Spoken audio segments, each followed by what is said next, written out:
Commençons maintenant un nouveau chapitre, ou bien la première action d'administration proprement dite, à savoir la gestion des utilisateurs. Donc, la gestion maîtrisée des comptes et utilisateurs et groupes, c'est une tâche qui est essentielle au niveau de l'administration de système. Mais il influe sur la cohérence et la sécurité du système au niveau local et aussi au niveau d'une collaboration de plusieurs machines sur un réseau quand vous êtes l'administrateur de ce système. Alors, tout système Unix, il comporte un compte, comme on l'a déjà dit, un compte privilégié, baptisé historiquement le root. Donc, il s'appelle root et son numéro interne est égal à 0. Alors, pour le numéro interne, on a dit que tout compte ou bien tout utilisateur est identifié par ce qu'on appelle un UID. Un UID. Et alors, le UID du root, c'est le 0. Alors, ce compte possède les pleins pouvoirs sur le système. Il doit correspondre à une personne vraiment qui est compétente, rigoureuse, irréprochable du point de vue technique, mais aussi du point de vue déontologique. Donc, c'est l'administrateur système. Alors, certains autres comptes ne correspondent pas à des personnes physiques. Il s'agit des comptes prédéfinis associés à des logiciels ou à des services. Il y a des comptes qui ne sont pas associés à des utilisateurs physiques. Et pourquoi? Leur raison d'être, ils sont associés à des logiciels ou services comme étant responsables.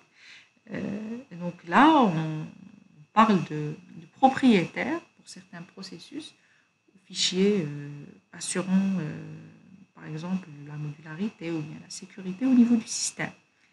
Alors, la connexion interactive est souvent impossible sur ces comptes, donc des mots de passe qui sont verrouillés, et on les qualifie de pseudologins. On les appelle les pseudologins. Donc là, ce qu'il faut retenir, c'est qu'il y a le root, il y a les autres comptes qui sont associés à des personnes physiques, et il y a les pseudologins qui sont associés à des applications et aussi à des services. Alors, il y a deux façons similaires. Il existe un nombre de groupes qui est déjà prédéfini. Alors, la notion de groupe, c'est quoi? Donc, les utilisateurs au niveau du système Linux Unix, chaque utilisateur, il doit absolument appartenir à un groupe. Eh bien, il y a des groupes qui sont prédéfinis. Ils jouent un rôle important au niveau de la protection des fichiers système. Tout ça, il est fait pour la sécurité. Donc, il joue un rôle très important pour la sécurité de votre système. Et la plupart des versions, ils ne différencient pas le groupe principal et le groupe secondaire au niveau des droits d'accès aux fichiers. Donc, un utilisateur, il peut appartenir simultanément à plusieurs groupes. Il n'y a pas de souci. Donc, cette hiérarchie, c'est une hiérarchie pour sécuriser l'hiérarchie des fichiers. Alors, il y a deux commandes. Donc, la commande groups et la commande ID, il affiche la liste de tous les groupes d'un utilisateur. Vous êtes connecté avec votre utilisateur courant maintenant, vous pouvez taper groups ou bien vous tapez ID pour voir quels sont les groupes auxquels vous appartenez.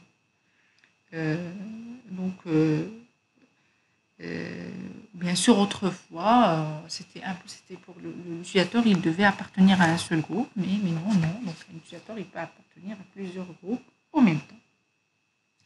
Il y a la commande new group qui permet aussi de changer dynamiquement du groupe. Et on va voir comment faire. Donc, la bonne façon de faire, c'est plutôt d'accéder au fichier. Ça n'empêche, vous pouvez le faire avec le new group. Tapez men et new group. Donc, et vous allez voir new grp permet de changer dynamiquement le groupe. C'est une commande qui est opérationnelle pour changer ponctuellement du groupe principal, même si c'est une commande qui n'est pas vraiment très utilisée. Comme je disais, le changement de groupe, c'est quelque chose qui est souvent fait en accédant au répertoire fichier ou /etc/groupe. Voilà, donc ça c'est en ce qui concerne grossièrement comment ça marche. Donc si on reprend le scénario, alors, un utilisateur il se connecte. D'abord il va donner, une fois que vous faites CTRL-ALT-T, ou bien à la façon si vous êtes sur un autre, vous ouvrez votre invite de commande et on a dit bien sûr c'est le terminal à travers lequel le shell s'exécute. Vous allez d'abord vous connecter, vous allez fournir votre login et votre mot de passe. Une fois votre connexion est réussie, donc votre shell il est lancé et l'utilisateur, on a dit, se trouve sur son répertoire de travail ou bien Working Directory. Et par défaut, donc c'est son répertoire de connexion, son Login Directory ou bien son Home. Hein, donc si vous vous connectez, vous pouvez identifier automatiquement votre répertoire de connexion. Alors, ces informations-là, ils sont placés dans des fichiers de configuration. Ces fichiers de configuration, essentiellement, c'est les deux fichiers /etc/password et /etc/group. Par la suite, je vais vous répertorier l'ensemble, je vais vous lister l'ensemble et la description des répertoires essentiels au niveau du système Unix. Donc, parmi ces répertoires qui sont très importants, où il y a beaucoup de fichiers de configuration, c'est le répertoire /etc. Donc, si vous tapez cd/etc, vous faites ls par la suite, vous allez lister l'ensemble des instructions qui se trouvent sur le fichier, l'ensemble des fichiers de config qui se trouvent sur votre /etc. Commençons par le premier fichier, à savoir le fichier /etc/password. Alors, ce fichier, c'est un fichier qui est normalement accessible pour tout le monde en lecture seule. Alors, lorsque je dis accessible pour tout le monde en lecture seule, alors là, je rappelle la commande chmod. Donc, la commande chmod, c'est une commande qui permet de donner des droits d'accès aux utilisateurs. Bien sûr, on va la rappeler, mais là, lorsqu'on parle droit, donc il y a 3 types de droits.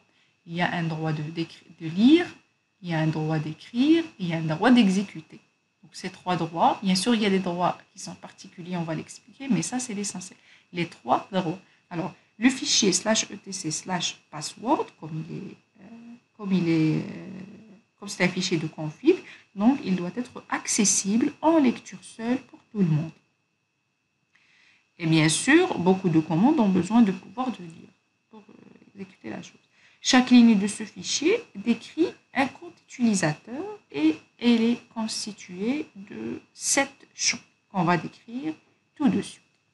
Par contre, le /etc/group quant à lui, c'est un fichier de config aussi, donc lui aussi il est accessible en lecture seule pour tout le monde. Et chaque ligne de ce fichier, elle décrit un groupe. Et elle est constituée de 4 champs séparés par des caractères de points. Donc la particularité de ces deux fichiers, que ce soit le /etc/password ou le /etc/group, c'est des fichiers qui décrivent l'ensemble des utilisateurs, pour ce qui est du /etc/password, non pas les passwords, mais les utilisateurs. Et /etc/group, c'est l'ensemble des groupes qui existent. Et vous allez trouver des lignes. Et chaque ligne, pour le /etc/password, c'est 7 champs. Pour le /etc/group, c'est 4 champs qui sont séparés avec 2 points. Donc, l'ensemble des utilisateurs, ils sont définis sur le /etc/password, accessible en lecture seule, et chaque ligne, il correspond à un utilisateur bien particulier. Regardons maintenant la structure. Donc, la structure, c'est d'abord l'utilisateur, son mot de passe éventuellement, le UID qui est le numéro, le GID, le numéro d'utilisateur, le GID qui est le numéro de groupe, un commentaire, le Home Directory pour son répertoire personnel et le dernier argument, c'est son shell. Donc, est-ce qu'il est sur le bash, est-ce qu'il est sur le SH, est-ce qu'il est sur le TSH, donc les shells qu'on a vu dans la vidéo précédente. Alors, ce tableau, il va vous permettre de faire la description. Donc, voilà, donc, on va dire un mot sur chaque chose. Donc, pour le login, les logins, donc il y a le root que vous connaissez, et il y a les autres comptes qu'on va voir comment créer avec des noms. Ça peut être des noms des personnes, ça peut être des noms de responsabilité ou bien de service ou de tâches. Donc, le password sur le fichier /etc/password, donc vous allez le trouver crypté. Ce n'est pas parce que vous êtes l'administrateur du système que vous allez immédiatement voir tous les fichiers des personnes qui sont en dur. vous allez le voir crypté, il est remplacé par une étoile ou avec X, et le contenu, il est plutôt placé dans un autre fichier qui est le /etc/shadow. Donc le /etc/shadow, c'est un fichier qui contient les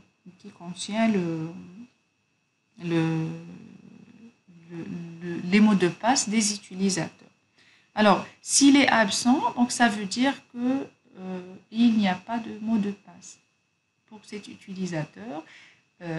Si on a un point d'exclamation, ça veut dire que c'est un compte qui est verrouillé. Alors, si vous voulez l'éditer, je vous invite à écrire sur votre terminal le VI espace /etc/password pour éditer le fichier. Alors, un autre point sur le nom de l'utilisateur, il y a des limitations de caractères par rapport à certaines versions à 8 caractères. Donc, et une bonne pratique, il est conseillé d'utiliser uniquement les lettres en minuscules et les chiffres pour le constituer. Donc, évitez les caractères spéciaux pour les noms des utilisateurs. Voilà, donc ça c'est par rapport au nom. Donc, on a parlé de password aussi, donc comment ça marche. Donc, mais non, on passe au UID. Alors, j'ai dit que le UID, c'est un identifiant. C'est un numéro qui est interne au système d'exploitation. Il est associé à chaque utilisateur UID pour User Identification. Alors, par convention, donc les petits numéros, ils sont réservés au compte prédéfini du système et on attribuera au compte ordinaire des numéros supérieurs à 200. Alors, si vous créez le 0 à 200, donc c'est des comptes qui sont déjà créés par le système. Et donc, si vous voulez créer un nouveau utilisateur, de préférence, il faut donner un numéro qui est supérieur à 200, voire 500 ou 1000, selon les versions. Mais il est aussi intéressant de planifier des intervalles de numéros associés aux différents groupes et il est important d'attribuer le même numéro à un utilisateur ayant accès à plusieurs systèmes de réseau. Comme ça, on se rappelle, si on a plusieurs systèmes réseau pour un même utilisateur, vaut mieux garder ce numéro pour cette même personne ou pour ce même responsable. Voilà, donc c'est tout ce que je peux dire par rapport au UID. Donc, il faut faire très attention au UID et aussi il faut les répertorier pour savoir quel UID pour quel utilisateur. Pour ce qui est de GID, donc c'est l'abréviation de Group Identification, c'est le numéro de groupe d'appartenance de l'utilisateur. On a dit qu'il est impossible de trouver sur le système Unix ou Linux un utilisateur sans groupe. Et donc les groupes, ils doivent être identifiés par un numéro, lui aussi. Et en éditant le /etc/password, on va trouver dans la 4e position le numéro de votre groupe d'appartenance. Si vous avez des groupes qui sont supplémentaires, on va trouver plus de détails sur le /etc/groupe. Pour ce qui est du commentaire, c'est une zone libre qui contient généralement le nom et le prénom. Et là aussi, il faut éviter les caractères spéciaux. En principe, pour les fichiers de configuration, de préférence, il faut éviter les caractères spéciaux. Mais éventuellement, il peut contenir des espaces, il peut contenir des vides. On peut mettre le numéro de téléphone, ou bien un numéro de poste, ou bien un nom complet. Ça dépend de vous, comment vous concevez la chose. Si c'est important de mettre par numéro de poste, vous pouvez mettre le numéro de poste. Si c'est un identifiant ou bien immatriculation de votre utilisateur au niveau du système d'information, au niveau de l'entreprise, vous pouvez aussi le faire. Pour ce qui est du répertoire, donc on a dit que c'est le home directory / login directory. Et donc, c'est le nom complet de votre répertoire de connexion. Et alors, ce répertoire, il constitue le point de départ de la sous-arborescence privée de l'utilisateur. Donc, son monde commence à partir de ce répertoire-là. Et bien sûr, c'est la variable home de l'utilisateur lui-même. Alors, les répertoires /home ou encore /export/home, il accueille souvent ces répertoires de connexion qui portent d'habitude le nom de l'utilisateur. vous allez trouver votre répertoire qui porte votre nom, bien le nom d'utilisateur éventuellement, /home, /tuto, /monsieur X. Voilà. Le dernier argument, c'est la commande et donc la commande, ou bien ce n'est autre que c'est le shell. Hein. C'est le shell. Ça peut contenir d'autres commandes, on va voir dans quel cas, mais la normale, c'est qui contient le nom complet du programme automatiquement démarré à la connexion. Et bien, si vous avez plusieurs shells, donc en général, j'ai dit hier que si on veut voir l'ensemble des shells dont dispose votre système, vous allez accéder au fichier /etc/shells. Et alors là, vous allez trouver d'abord le standard et on a dit que c'est le SH pour Unix et c'est le bash pour Linux. Alors, dans le cas où la connexion interactive en mode champ n'est pas renseignée, dans ce cas-là, le